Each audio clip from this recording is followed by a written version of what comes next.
Bonjour, c'est parti pour le deuxième volet, la deuxième partie de l'infidélité féminine. Et avant de commencer, je tenais à te rappeler que si l'aloe vera Freedom que tu vois est toujours en promotion, malheureusement, la promotion sera bientôt finie. Donc, ça se présente comme ceci, tu vois. C'est vraiment fait à base d'orange. C'est très bon, très, très, très bon. Euh, pour la santé, ça permet vraiment un bon fonctionnement euh, des os déjà, et puis une bonne formation des collagènes et un bon fonctionnement du corps en général. En général, 88% de gel aloe vera, et c'est certifié par l'Institut Fresenius. Donc, ça veut dire que ce qui est contenu dans la boîte, ce n'est pas de l'eau comme euh, vend d'autres firmes qui vous vendent de l'aloe vera, mais en réalité, c'est de l'eau. Ici, vraiment, ils ont certifié que c'est du pur gel. Donc, c'est ça que tu dois savoir. Et ça a un goût de jus fruité, que dire encore? Et aussi, voilà, c'est un atout précieux pour l'appareil locomoteur, pour les personnes qui sont tout le temps en mouvement et qui se fatiguent tout le temps, qui ont des problèmes de locomotion, arthrose, enfin, bref, tous ces genres de trucs. Grâce à ceci, c'est vraiment indispensable vraiment à la santé des articulations. Ça contient un complexe d'actifs qui apporte vraiment ces soutiens optimal à tout ce qui est appareil locomoteur. Donc voilà, dans le Freedom. Et je tiens à te rappeler qu'il y a 5 sortes, hein, donc, et 5 sortes est spécifiques à chaque problématique. Donc, tu as tous les liens dans la description. De toute façon, si tu as quoi que ce soit, donc tu peux toujours demander question. Donc, pour ce faire, je vais tout de suite partager l'écran. On va aller suivre notre vidéo de notre ami Journo.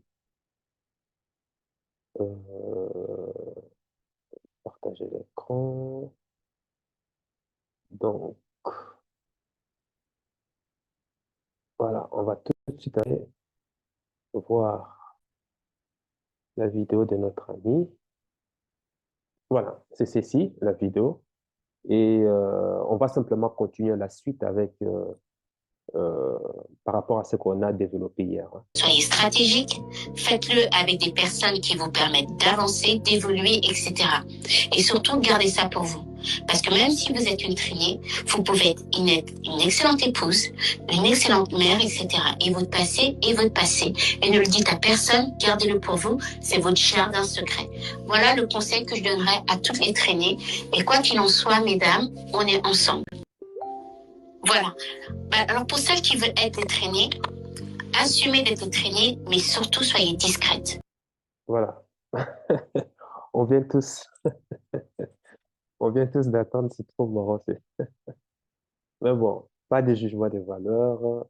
Euh, Comme je l'ai dit, ce qui importe, c'est voilà, c'est à travers ceci qu'on arrive à détecter la nature, enfin, qu'on arrive à comprendre et aussi prendre des décisions par rapport à la nature féminine pour éviter de tomber dans le panneau où on te fait croire que c'est une ange, qu'elle est pure, que c'est une déesse, alors qu'en réalité, les gars, entre nous, ce sont des êtres humains, hein. Elles chient, hein, aussi comme toi. Elles pètent aussi comme toi, et beaucoup d'ailleurs. Et elles se lèvent aussi le matin avec une haleine qui pue, comme monsieur, madame, tout le monde. Et elles se nettoient, elles se brossent la dent. Donc, tout ce qu'on te vend comme corpulence parfaite, tout est correct. C'est pourquoi? C'est parce que simplement l'homme est romantique. L'homme est tellement plus romantique que par rapport à comme que on a toujours ces soucis de pouvoir idéaliser, de pouvoir sacraliser la femme. Et d'ailleurs, c'est pour cela beaucoup nous prennent en berne. Voilà. C'est pour cela même beaucoup utilisent ces leviers pour pouvoir nous maintenir dans cette domination psychologique, quoi. Donc, la suite de cette vidéo, on a arrêté là où elle dit assumer d'être une traînée. Donc, elle dit assumer d'être une traînée, mais surtout, soyez discrète. Bah, il y a un problème ici. Tu conseilles à une personne d'assumer, mais en même temps, tu lui dis de rester discrète. Pour moi, il y a comme une expression euh, il y a en fait antagonie au niveau de ce que tu es en train de conseiller, au niveau de ce que la fille est en train de conseiller. Parce que quand tu assumes quelque chose, tu n'as rien à cacher normalement. Voilà. Tu n'as, tu n'as rien à te reprocher. Tu t'en fous de ce que les autres pensent de toi. Et normalement aussi, voilà, tu ne peux pas être discrète lorsque tu dois assumer quelque chose. Tu vois. Donc, elle conseille aux gens quelque chose, un conseil d'adopter un certain comportement, mais en même temps, elle conseille aux autres euh, de faire le contraire. Donc, cela confirme un autre élément. Ben voilà, dans la nature féminine, c'est la difficulté encore de pouvoir prendre leurs responsabilités et leurs actes aussi, et surtout, voilà, d'être à l'aise avec le déni. Comme moi, je te l'ai dit, voilà, tu me reproches d'exagérer dans mes analyses. Voilà, une femme ici est en train de t'enseigner sur la façon de penser des femmes. Comment est-ce qu'elle voit les choses? Comment est-ce qu'elle conçoit les situations, les circonstances, les choses, des idées, des opinions différemment par rapport à toute logique qu'on pourrait avoir, tu vois. Donc, le fait de dire, d'assumer, mais de rester discrète, bah, logiquement, comme tu viens de l'attendre, si tu assumes, tu es obligé de t'afficher en tant que tel pour, en tout cas, ce que tu es ou bien pour ce que tu es en train de faire. Ou alors, si par exemple, je peux prendre par exemple, bon, comme ici, elle donne des conseils à des traînées, il y a des traînées de luxe, par exemple. Mais je peux comprendre que avec les traînées de luxe, il n'y a que les personnes extrêmement, enfin, des personnes fortunées qui paieront cher pour pouvoir accès à leur corps, hein, parce que leur corps ici est un produit, est un service. Et en général, ces personnes fortunées aiment la discrétion totale et ils s'engageront à ne jamais s'afficher avec ces genres de femmes. Pourquoi? Parce qu'en s'affichant avec, ça risque de nuire, ça nuit déjà à tout ton cercle social d'influence, notamment du business, de tes partenaires et autres. Parce que tout le monde, dans dans la classe sociale élevée, la haute hiérarchie, tout le monde connaît tout le monde. Voilà, on voudra savoir d'où est-ce qu'elle vient.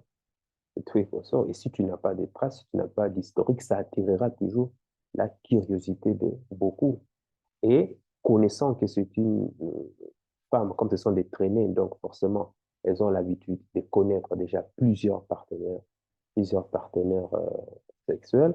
Donc, tu t'en doutes très bien que en t'affichant avec ces genres de femmes auprès de tes autres partenaires business et autres, ça réduit drastiquement ta valeur parce que tu es avec une femme qui a une femme de peu de mœurs. Donc, forcément, ça joue sur ta crédibilité. Sur ce point, ben, voilà, ces gens d'hommes en général préfèrent rester discrets. Donc, la femme restera discrète, non pas par la volonté, par sa propre volonté, mais par celui qui vient payer justement le service. Et faire le métier des traînées, des luxes, ça, ce n'est que réservé qu'à une petite minorité. Il y a énormément de traînées, mais c'est targué de pouvoir faire partie du cercle très fermé de celles qui ne fréquentent que les personnes très fortunées. Il n'y a qu'une petite minorité. Ces conseils ne vont pas bénéficier à la majorité. Il peut avoir des traînées, mais faire partie de cette catégorie-là, très sélecte, ça, c'est pas ouvert à tout le monde. L'autre conseil qui m'a surpris est que qu'elle dit que, attendez, on va partager, tu vas entendre toi-même. Euh, Ça, c'est trop fort et je voudrais qu'on puisse retenir vraiment quelque chose de là. C'est un peu paradoxal, en fait. Donc si vous faites les traînées, soyez discrète. Ne le dites à personne. Soyez stratégique. Euh, ouais. Bon, beaucoup de femmes, ouais, beaucoup de femmes mentent, beaucoup de femmes peuvent mener une vie de promiscuité sans pour autant, sans pour autant que son partenaire le sache, hein. Je l'ai déjà dit dans une de mes vidéos là, où en Occident, euh, un enfant sur trois qui est né dans un couple n'est pas issu du père biologique n'est pas issu du père n'est pas issu du père biologique. Donc, ce qui sous-entend que ces femmes-là, à un moment ou à un autre, sont parties justement aller avoir des rapports sexuels hors couple, hors mariage avec d'autres hommes. Elles sont tombées enceintes, mais hein, elles ont, comment on appelle ça, elles ont déclaré et on fait croire à leur homme que c'est de leur. Mais qu'est-ce qui confirme que c'est vraiment celui du mari? Bon, les tests ADN, malheureusement, sont interdits en France. En général, elle va aller coucher avec un mâle dominant pour pouvoir recevoir ses gènes. Et une fois qu'il a ces gènes, qu'est-ce qu'elle va faire? Elle aura maintenant besoin, cette fois-ci, d'avoir maintenant l'assistance et la protection de l'homme bêta, l'homme pourvoyeur qui va lui permettre justement de la secourir pendant cette période où elle sera en forte faiblesse de la grossesse. À partir du moment où elle a accouché, et à partir du moment où l'enfant sera en mesure d'être autonome, ah ben c'est là qu'elle va demander le divorce, qu'elle va envoyer balader le mec. Ça peut arriver parce que ça fait partie de l'agenda des femmes. Par rapport à différents stades de sa vie, elle peut très bien faire, euh, elle peut très bien faire route ensemble, se pouvoir s'allier avec un homme de faible valeur. Parce que par rapport à cette période de sa vie, ben, c'est sa meilleure option. Elle l'utilise comme juste un pneu de secours pour pouvoir mener ses objectifs. Ça peut arriver. Faites-le avec des personnes qui vous permettent d'avancer, d'évoluer, etc. Et surtout, Des personnes qui vous permettent d'avancer et d'évoluer. Quels sont ces genres de personnes avec qui tu vas fréquenter? Bon, imaginons que ce sont, bon, là encore, si c'est juste une femme traînée normale, ben, forcément, tu as l'attention des hommes qui ne viennent que spécialement pour pouvoir se faire plaisir et puis retourner occupations, euh, à leurs occupations habituelles. Donc, comment ça se fait que ces genres d'hommes peuvent pouvoir te donner, en tout cas, euh, te faire évoluer dans la vie, surtout pour ce que tu es déjà. Bon, maintenant, je peux comprendre que si c'est une traînée de luxe, qu'est-ce qui peut arriver? C'est que, ben, voilà, si l'homme a pris son pied, ce que les hommes riches en général font, c'est que, ben voilà, il peut lui laisser sa carte de crédit et la femme peut dépenser ça comme elle veut. Maintenant, si la femme est maligne, elle va se servir de cet argent pour pouvoir construire un patrimoine. Ou bien ce qui arrive des fois, c'est que ben, l'homme d'influence ou l'homme fortuné va, à travers ses réseaux, présenter la femme à ses autres, euh, à ses autres camarades ou bien à ses autres partenaires, hein, pour qu'ils puissent aussi jouir justement des services de cette personne. Donc, de ces faits, ça ouvre à la femme justement la voie à d'autres cercles d'influence, dont elle peut se servir de ça pour pouvoir bâtir quelque chose. Mais bizarrement, d'après les statistiques, on va montrer que c'est rare. Rare, en tout cas, il est très rare, je dis bien extrêmement rare, euh, de voir une femme qui s'adonne à une vie de promiscuité et qui réussit sa vie ou bien de manière intelligente, c'est impossible. Parce que il y a un lien qui a été établi scientifiquement que, en général, les femmes qui s'adonnent à la promiscuité, qui ont des mœurs légères et tout et consorts, ne sont pas tellement intelligents en termes n'ont pas l'intelligence financière, en fait. C'est zéro, en fait. Ouais, ils n'arrivent pas vraiment à pouvoir construire quelque chose de solide de manière pérenne. Ça a été démontré, ce sont des liens.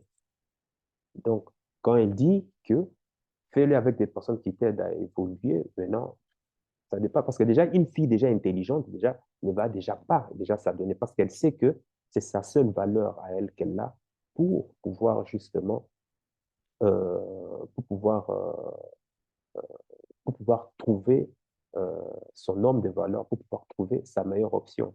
Donc, le fait de déjà niquer déjà la seule valeur que tu as en toi euh, pour, euh, pour des hommes et tout et consorts, donc tu vois que tu pars déjà perdante, quoi. Maintenant, sauf si, je ne sais pas par quel miracle, tu as cette intelligence financière, et déjà, même si tu avais l'intelligence financière, ce n'est pas ce genre d'activité que tu vas aller t'adonner. Donc, le conseil qu'elle est en train de dire, ça ne tient pas, franchement, ça ne tient pas la route. Tu peux analyser toutes les filles qui se sont données à la promiscuité, qui se donnent à la promiscuité, regarde leur vie, 10 ans, 20 ans, 30 ans après, tu verras qu'il n'y a pas grand-chose. À part peut-être qu'elle vit un peu de manière confortable par rapport à la majorité des femmes, mais ce n'est pas pour autant, ce n'est pas ça qui la rend toujours heureuse. Parce que ce qui rend heureux une femme, ce n'est pas l'argent, en fait. Ce sont les liens, les relations, la communauté, la famille, l'homme. C'est ça qui épanouit une femme. L'argent n'a jamais épanoui une femme, contrairement à ce que le féminisme veut nous faire croire. Gardez ça pour vous. Parce que même si vous êtes une triée, vous pouvez être une excellente épouse, une excellente mère. Voilà, tu vois. Car même si vous êtes une traînée, vous pouvez être une excellente épouse, vous pouvez être euh, quoi, une excellente maman, enfin maman, maman ou mère. Eh ben, ce conseil aussi est que ben, voilà, on est encore dans cette espèce d'antagonisme, hein. Donc, elle dit, tu peux être une traînée et être une excellente épouse et une excellente maman. Bon, franchement, là, vraiment, on touche un peu le fond de l'idiotie. Comment tu peux être une traînée et être une excellente épouse? Parce que c'est deux mondes diamétralement opposés. Soit tu appartiens à la rue, ou soit tu es une femme épouse. Les qualités requises pour être une femme épouse ne sont pas du tout pareilles que celles requises pour faire partie de la rue ou bien pour être même, soi-disant, la rue. C'est diamétralement opposé. Mais on sait tous que, ben voilà, la femme moderne, comme tu viens de le voir, veut profiter des avantages et des statuts d'une femme épouse pour mener son train de vie de traînée, sans pour autant assumer justement les conséquences de la vie de traînée. Et voilà, on va encore tomber plus tard dans le déni. De toute façon, à long terme, hein, tu peux bien au départ jouer le jeu, hein, d'être une épouse soi-disant idéale et aller faire ta traînée à l'extérieur. De toute façon, à long terme, c'est impossible de supporter. Pourquoi? Parce que une traînée parcourt trop de kilomètres sexuels. Donc, elle a trop de points de comparaison. Et pour ça, j'avais fait une vidéo, tu peux voir là ou là, ça va apparaître, où je t'explique le concept justement de pourquoi est-ce que parcourir trop de kilomètres sexuels euh, est très dangereuse pour la femme, contrairement à ce que le féminisme leur fait croire. Ouais. Donc, trop de kilomètres sexuels va faire en sorte que elle aura trop de points de comparaison. Elle va avoir trop de références en elle qui va affecter la production de son ocytocine. L'ocytocine, c'est ce qui permet à la femme, c'est une hormone, c'est ce qui permet à la femme de s'attacher à l'homme, de créer du lien. Et c'est cette hormone qui, lorsqu'elle est sécrétée abondamment, va faire que, enfin, c'est sécrété abondamment en général lors des ébats sexuels ou bien lorsque la femme atteint son orgasme. Lorsque la femme atteint l'orgasme, c'est dans ce moment-là qu'il y a un fort taux de sécrétion d'ocytocine. Donc, cette ocytocine va faire en sorte que la femme va rester engagée envers son homme et envers les enfants, s'il a les enfants avec cet homme. Donc, c'est ça qui crée les liens. Voilà pourquoi la femme recherche un seul homme, puisque à force de multiplier ces relations avec, enfin, quand je parle à force de multiplier, d'avoir plusieurs séquences de relations sexuelles avec cet homme, qu'est-ce que cette hormone va faire? Cette hormone euh, va sécréter et fera en sorte que, voilà, qu'elle s'attache de plus en plus à cet homme. Donc, d'où l'expression, voilà, elle tombe amoureuse. Quand une femme te dit qu'elle est amoureuse d'un homme, c'est parce que simplement, elle a eu trop de sécrétion d'ocytocine avec cet homme. Et c'est qui va, ce qui va résulter, c'est voilà, son attachement à cet homme. Donc, maintenant, le fait ici est quoi? C'est que plus la femme multiplie ses expériences sexuelles avec plusieurs partenaires, et qu'est-ce qui va se produire dans sa biologie, dans sa chimie? C'est que il y aura plus de production d'ocytocine envers justement euh, comment on appelle ça? Il y aura plus de production. En fait, c'est que je veux dire, si elle a plusieurs, quand la femme multiplie ses expériences sexuelles avec plusieurs hommes, ça veut dire qu'elle aura plusieurs productions, voilà, plusieurs productions d'ocytocine. Ben, imagine, plusieurs productions d'ocytocine en même temps. Maintenant, comment est-ce que tu veux qu'elle puisse avoir toujours la référence de son homme qu'elle a à la maison? D'où son intérêt qui viendra plus tard, c'est de pouvoir simplement commencer maintenant à mettre maintenant les étapes qui vont maintenant la pousser à pouvoir quitter son homme.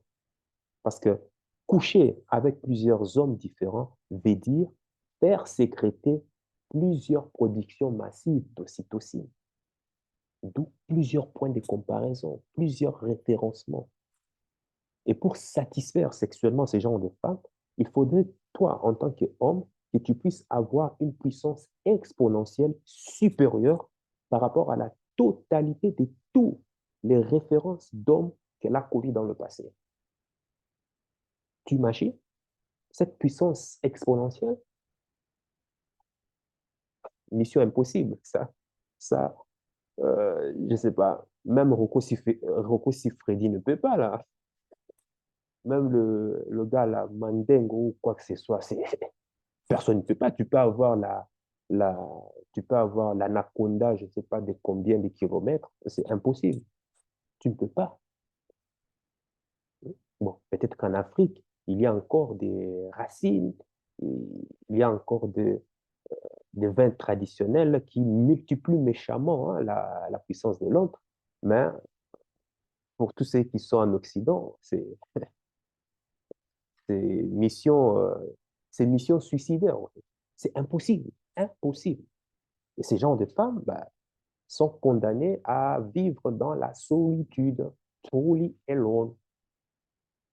Et voilà pourquoi j'ai dit dans mes phrases, c'est une épave. Quand je dis c'est une épave, parce que voilà, elle est condamnée à ça.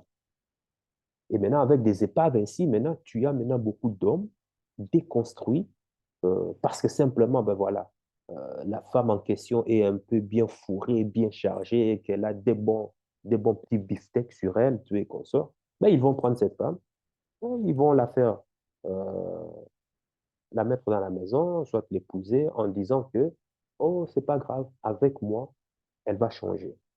Regarde-moi la connerie que beaucoup d'hommes commettent. Et les conséquences et les scandales qui vont en résulter, ben, on sait déjà comment ça finit. Tu vois. Et c'est carrément impossible, hein, biologiquement, génétiquement, psychologiquement, anthropologiquement, pour une femme de s'attacher à un homme tout en menant une vie de promiscuité. C'est impossible. Tôt ou tard, elle est obligée de lui rendre son compte. C'est impossible. C'est contre sa nature. Et voilà pourquoi je t'ai dit de ne jamais croire à ce qu'une femme dit, vois plutôt à ce qu'elle est en train de faire. Comment mener une vie de traînée où tu te fais tamponner en longueur de journée à l'extérieur et tu viens fatigué à la maison, qui d'ailleurs ton homme aussi voudra de temps en temps aussi et voudra avoir aussi, voilà, se faire plaisir avec toi. Comment est-ce que tu vas, comment est-ce que va-t-elle faire? Comment est-ce qu'elle va assurer cela? Sans compter aussi la responsabilité des enfants, la maison et tout et comme ça. Donc, on comprend que c'est impossible.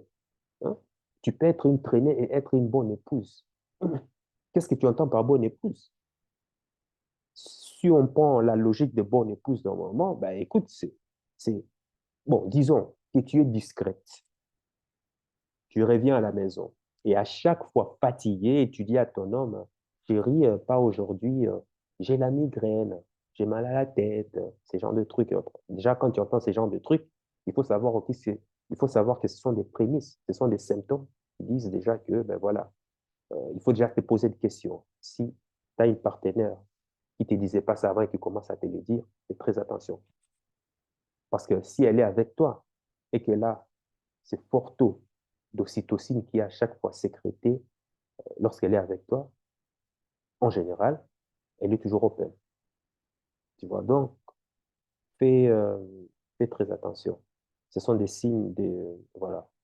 Quand déjà une femme te dit ça, pas aujourd'hui, j'ai la migraine, ce sont des signes de, voilà, game over. Bon, en étant, hein, et tant bien même, hein, comme je voulais le dire, qu'il y a des hommes émasculés qui vont gober les conneries, hein, de la femme, elle va donner toutes sortes d'arguments et beaucoup vont accepter cela et qui vont essayer de s'adapter aux conditions qui leur sont imposées. Je l'ai dit, hein, beaucoup des hommes vivent la misère sexuelle. Beaucoup de gens ne me comprennent pas. Hein, mais bon, bref, là n'est pas là. C'est-à-dire, la femme, même en question, même en face des hommes qui sont prêts à supporter ce genre de conneries qu'elle fait, c'est-à-dire, elle va tellement les mépriser plus tard qu'elle va elle-même leur faire vivre une enfer sur terre.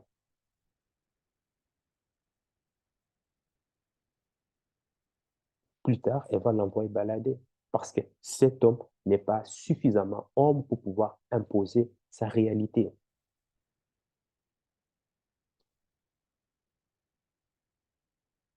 Tu sais, euh, la femme, hein, souvent, parce qu'elle est frustrée,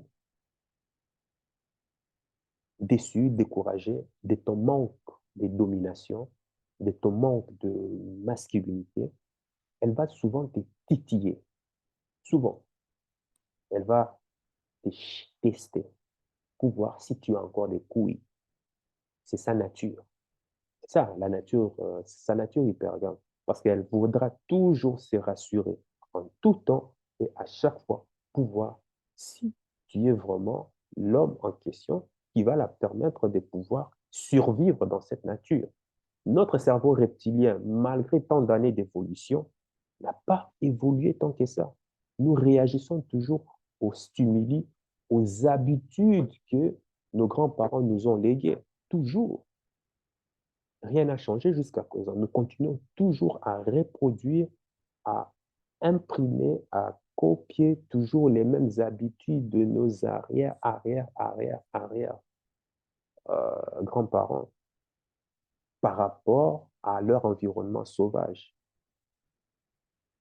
Et si tu ne fais pas attention à ces genres de tests, des dérapages de la part de ta femme, euh, écoute, si tu ne fais pas, et si tu réponds, ou bien si tu ne passes pas le test convenablement, et tu ne la recadres pas, eh ben, tu sais que déjà que ton couple va sauter.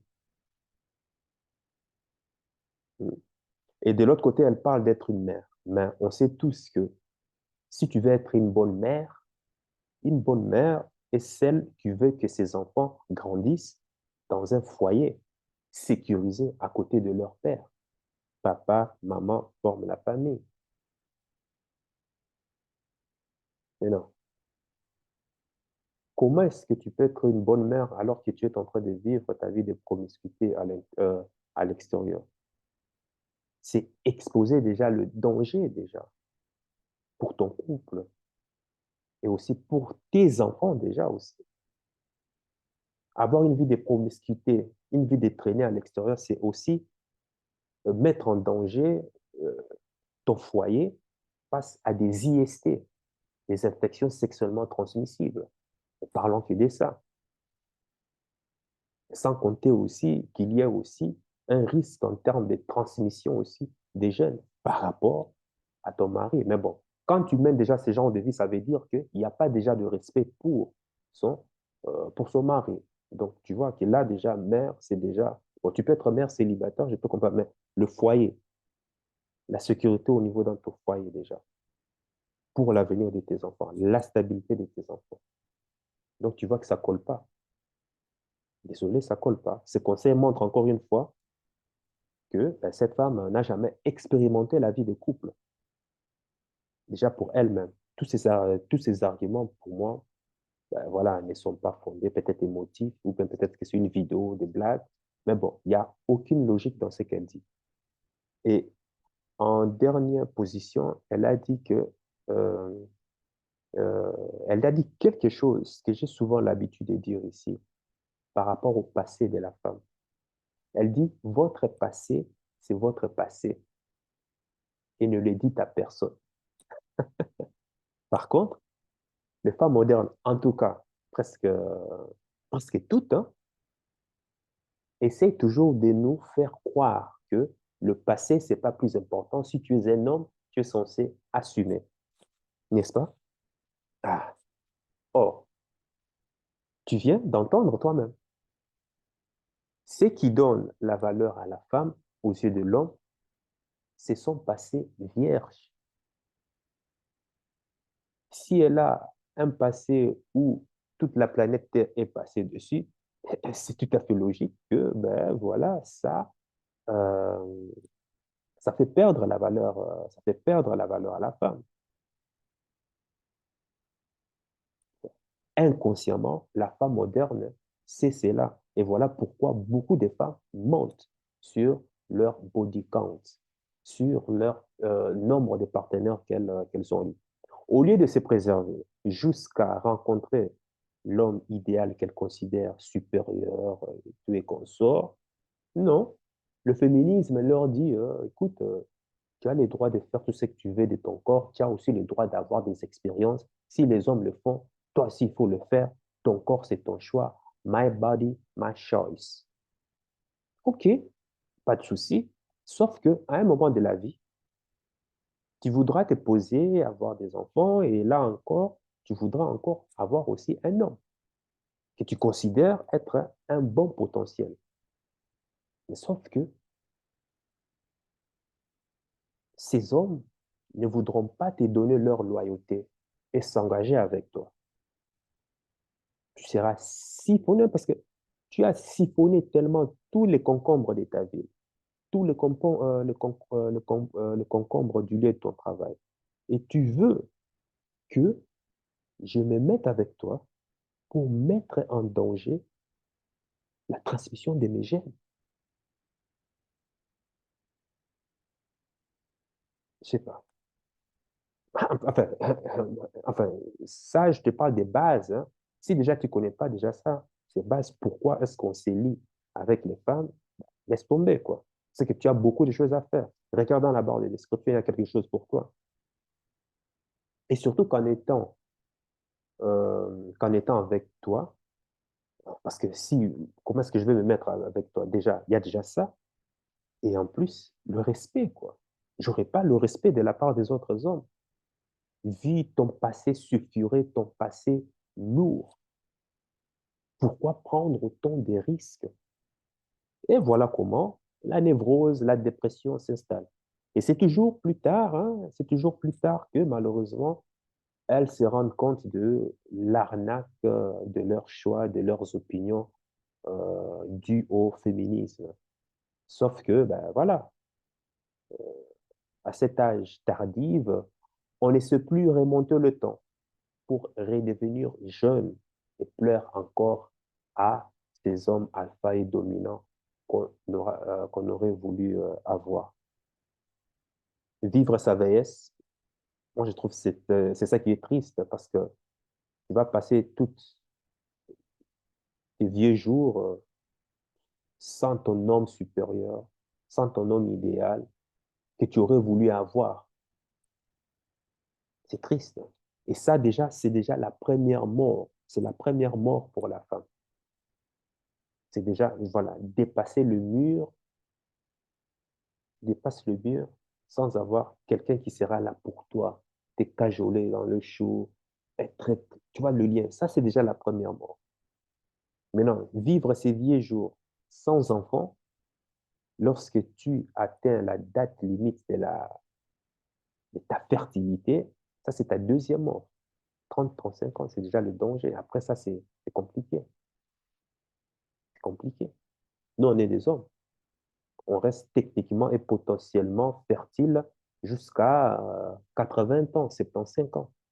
Un homme peut encore techniquement pouvoir donner, pouvoir se reproduire, même à ses vieux jours. Chose que la femme, c'est impossible.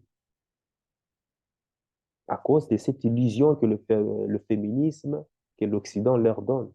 Que non, tu es éternel, tu peux faire tout ce que tu veux, par-ci, par-là. Tu peux même congeler tes œufs et ça va bien se passer. Mais on voit maintenant le résultat. On voit maintenant le résultat, c'est que ça donne. Ça augmente encore énormément des risques. Et bien sûr, la troisième mort, bien sûr, c'est lorsque la personne rend la vie, rend son souffle. Comme je le dis toujours, la femme est et restera justement une procréatrice. C'est sa biologie, c'est comme ça. Et ce n'est pas parce qu'elle a des ambitions professionnelles qu'elle doit oublier son devoir de procréation pour mener une vie, avoir des comportements qui sont en harmonie avec cela. Maintenant, tu peux te dire, oui, ben, je m'en fous et tu es comme ça. Oui, tu peux t'en foutre, oui, il n'y a pas de problème. Mais la nature, la nature t'attendra au coin, à un certain, à un certain rond-point de la vie. La nature t'attendra et te demandera des comptes. Te demandera des comptes. Parce que la nature ne fait jamais d'erreur. Elle ne fait jamais d'erreur. Retiens ceci. Donc, je fais cette deuxième partie et maintenant dans la troisième partie parce que je veux pas du tout que cette vidéo soit que cette vidéo soit que cette vidéo soit longue. La troisième partie justement reste très bien parce que si tu ne comprends pas si tu ne comprends pas, si tu n'as pas suivi la première vidéo qui va apparaître là, ça sert à rien. Ça sert à rien de pouvoir suivre la troisième partie. Ici, j'ai écourté parce que la première vidéo était carrément très longue. Là, je me suis déchaîné. Donc, je vais faire maintenant des courtes vidéos. Et voilà. La troisième partie, c'est maintenant, je vais aller directement sur les trois étapes. Mais en attendant, je voudrais que toi, tu me dises, par rapport à la vidéo qu'on vient euh, d'entendre, qu'est-ce que toi, tu ferais si tu es au courant que, ben voilà, tu as une femme de ce genre avec toi. Comment est-ce que tu vas réagir? Dis-le-moi dans les commentaires. La personne qui répond bien, ben voilà, je ferai aussi une vidéo par rapport à ça. Comment est-ce que réagir lorsqu'on est au courant, lorsqu'on attrape sa femme euh, en flagrant délit, on attrape la femme, ben voilà, que c'est une femme infidèle et autres. Comment est-ce qu'il faut réagir? Avant de faire la vidéo, toi, dis-moi dans les commentaires, comment est-ce que tu vas gérer cela? En fonction de la manière dont tu vas gérer, cela va déterminer si tu es un homme de grande valeur ou bien si tu es un homme de faible valeur. Ah oui, il y a des manières de gérer. Être un homme, c'est, quand je vous dis qu'être un homme, c'est pas facile hein, d'être un homme. Être un homme, ce n'est pas porter les habits, ce n'est pas s'habiller, ce n'est pas avoir une queue. Non, ça ne veut rien dire. Ça ne veut rien dire. Être un homme, c'est là l'esprit. C'est l'esprit qu'on développe. Voilà pourquoi ça s'est construit. On n'a pas en quelque sorte la valeur. On doit construire tous ces différents paramètres, tous ces différents piliers de notre vie et tu dois être au top. Contrairement à la femme qui, elle, naît, elle a déjà toute cette valeur sur le marché. Elle ne fait rien, mais elle est déjà invitée dans des yachts à cause simplement de sa beauté. Tu vois, la femme née, elle est comme ça, dans son pic. Et puis, au fur et à mesure que la vie avance, sa valeur diminue. Nous, les hommes, on n'est aucune valeur, zéro, nada, nul. Et tu dois tout construire pour monter comme ça et arriver au sommet des sommets. Maintenant, les sweet spots seraient pour la femme que lorsque elle descend comme ça, hein, pendant qu'elle est là au sommet, elle doit faire tout pour pouvoir rencontrer un homme aussi, soit qui est au sommet, mais bon, là, en général, la femme est très jeune, elle peut sortir, voilà pourquoi elles ont plus facile à sortir avec des hommes qui sont très âgés, hein, 40 ans, 45 ans, 50 ans, parce qu'en général, c'est à cet âge-là que l'homme vraiment atteint son pic, hein, dans presque tous les domaines. Pour les femmes, ça ne les dérange pas. Voilà. Si tu es un homme riche, ça ne te dérangerait pas d'aller, si tu as 50 ans, d'aller dater, voilà, d'aller dater une jeune fille de 23 ans, pourquoi pas? En tout cas, si tu as tes moyens, pourquoi pas? Hein. Ou bien pour les autres catégories, ça serait maintenant de quoi? Pendant qu'elle est à son pic, si elle veut faire sa vie avec une jeune fille, c'est des pouvoirs pour la femme. C'est dans l'intérêt de la femme de pouvoir déceler, détecter les hommes qui seront, qui auront un avenir meilleur, qui auront un avenir prodigieux. Donc, tu dois utiliser tout ce que la nature doit te donner pour pouvoir voir est-ce que cet homme sera capable, est-ce qu'il aura un meilleur futur qui va me faire sentir en sécurité auprès. Ça, c'est maintenant le devoir de la femme. Et pour pouvoir déceler ces gens, il y a des éléments, des indicateurs hein, qui montrent cela. Mais pour ça, il faut être bien éduqué. Il faut être bien éduqué. Si tu n'as pas cette maturité et que tu te laisses aller par le mercenaire qui promotionne l'Occident, ben, c'est foutu. En fait, tu es en train de foutre ton avenir en l'air, en fait. Parce que tu passes par là et tu descends comme ça. Tu es en train de foutre ton avenir en l'air. L'idéal, ça serait qu'au moment où tu es dans une pente descendante, que tu aies un homme qui va, voilà, qui va te permettre de rester sans cesse ici. Et ça n'a rien à voir, j'ai dit, ça n'a rien à voir avec l'argent. Hein. Ça n'a rien à voir avec l'argent. Ici, on parle de biologie pure, pure, pure. Voilà, je parle trop encore. Voilà, allez, ciao, ciao.